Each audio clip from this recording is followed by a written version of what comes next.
El reinado de Sancho I, segundo rey de Portugal, estuvo marcado por la crisis social y económica.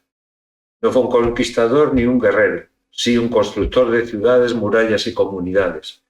Y hay que pasar a la historia con el apodo del poblador. Desde el año 1155, Sancho era el heredero de la corona de Portugal cuando tan solo tenía un año de edad, tras la muerte de su hermano mayor Enrique. Recibió una formación militar y política, participó en las campañas contra los almohades y desempeñó tareas administrativas ante la ausencia de su padre. Su carácter decidido y su habilidad en el campo de batalla le granjearon el respeto tanto de la nobleza como de las órdenes militares. Desde el accidente de su padre en la toma de Badajoz en el año 1169, la salud de Alfonso quedó deteriorada, quedando cojo para el resto de su vida. Esto hizo necesario preparar la sucesión en vida. A partir de esa fecha apareció Sancho en los documentos con títulos que le vinculaban al poder real. 10 años después fue asociado al trono, coincidiendo con la bula del Papa Alejandro III, que reconocía como Estado independiente al Reino de Portugal. Hasta la muerte de su padre, Alfonso I, ejerció como corregente. Mientras su padre era la autoridad simbólica y tomaba decisiones estratégicas, Sancho organizaba expediciones y sostuvo la presión contra los almohades. En diciembre de 1185 moría Alfonso I sin producirse una crisis interna debido a la asociación al trono y a la aceptación de la nobleza, el clero y el pueblo como legítimo sucesor a Sancho. Este no continuó con las guerras fronterizas con el Reino de León por la posesión de Galicia y dedicó todos sus esfuerzos contra los almohades. En 1189 conquistó Albor y Silves en la zona del Algarve, aprovechando la ausencia del califa y con el apoyo de los cruzados, lo que le permitió a Portugal una mayor seguridad en su comercio exterior. Desde entonces Sancho se denominaba rey de Portugal y del Algarve.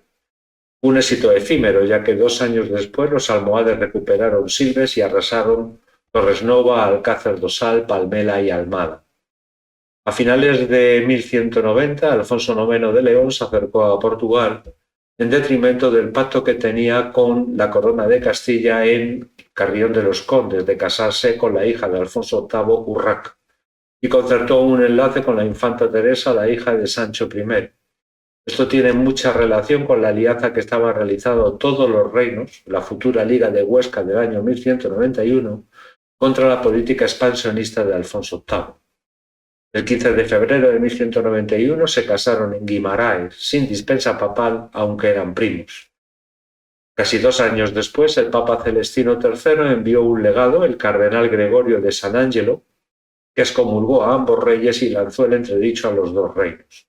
Un año después se fue analizado y declarado el matrimonio como nulo en el Concilio de Salamanca. El Papa lo declaró disuelto y obligó a la pareja a separarse. Ese mismo año, Alfonso IX y Sancho I acordaron el Tratado de Solución de Arras. Teresa podría vivir en cualquiera de los dos reinos y Alfonso IX le entregaría una tierra entre Ciudad Rodrigo y León o entre León y Tui. Además se pusieron 4 castillos por cada bando como garantía de paz que se pondrían en manos de terceras personas. En 1196 Inocencio III declaró nulo el matrimonio. Desde que se inició el proceso de anulación del matrimonio, hubo 3 hijos que fueron reconocidos como herederos. Teresa volvería a Portugal con una de sus hijas, Dulce, y sus otros 2 hijos quedarían en León. Las consecuencias de la disolución de dicho matrimonio fue la ruptura de relaciones entre los reinos de Portugal y León. Sancho I volvía sus ojos hacia Castilla, mientras que Alfonso IX hacía una política de colaboración con los almohades. Los últimos años del reinado de Sancho I fue de crisis total, debido a las malas cosechas por las sequías, brotes de peste, conflictividad social y enfrentamientos tanto con la nobleza como con la Iglesia. A esto había que sumar la ofensiva almohade y la guerra con León de los años 1196 a 1199. Sancho I aprovechó la debilidad de Alfonso IX, que estaba rodeado de enemigos y excomulgado por la Santa Sede, pero fue derrotado en la batalla de Hervas-Tenras, donde murieron muchos miembros de las familias nobles más notables de Portugal. Después se produjeron varias batallas más y en 1199 Portugal y León alcanzaron la paz. Alfonso IX recuperó Tui y Pontevedra y se firmó una tregua de 10 años. La respuesta que dio Sancho I ante la inestabilidad de la frontera fue la repoblación de las zonas más expuestas y muchas veces en algunos casos se hizo con francos y flamencos debido a la escasez de población del Reino de Portugal. Por otra parte, benefició a las órdenes militares, sobre todo a la de los frailes de Évora, la futura Orden Militar de Avis, así como a la de Santiago. Por otra parte, otorgó importantes privilegios a los concejos de la zona, como la exención de pagar la contribución para construir y reparar castillos, así como el pago del portazgo y otros impuestos de tránsito. Además, recibieron ventajas tanto de orden militar como de financiero.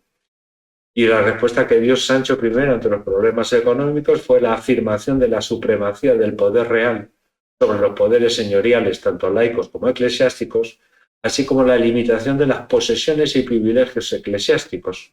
Ordenó confiscar temporalmente los bienes eclesiásticos y trató de controlar las rentas del clero. Esto produjo la protesta de los obispos de Oporto, Coimbra y Braga, que acusaron al rey de usurpador y de violar los derechos de la Iglesia. Celestino III les comulgó y puso al reino en entredicho. En 1198, el Papa Inocencio III levantó el entredicho y la excomunión por el apoyo recibido a la separación del matrimonio entre Alfonso IX de León y Berenguela, la hija de Alfonso VIII. Además, le declaró bajo su protección. Sancho I, consciente de la debilidad ante los otros reinos, se alió con Alfonso VIII de Castilla en 1208, concertando el matrimonio entre Alfonso, el heredero de Portugal, y Urraca, la hija de Alfonso VIII.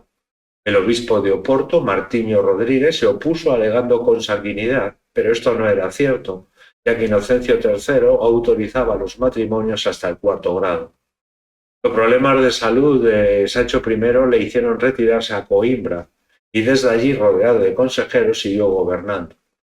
Tuvo muchos hijos, tanto legítimos como naturales, por eso redactó un testamento minucioso para evitar conflictos.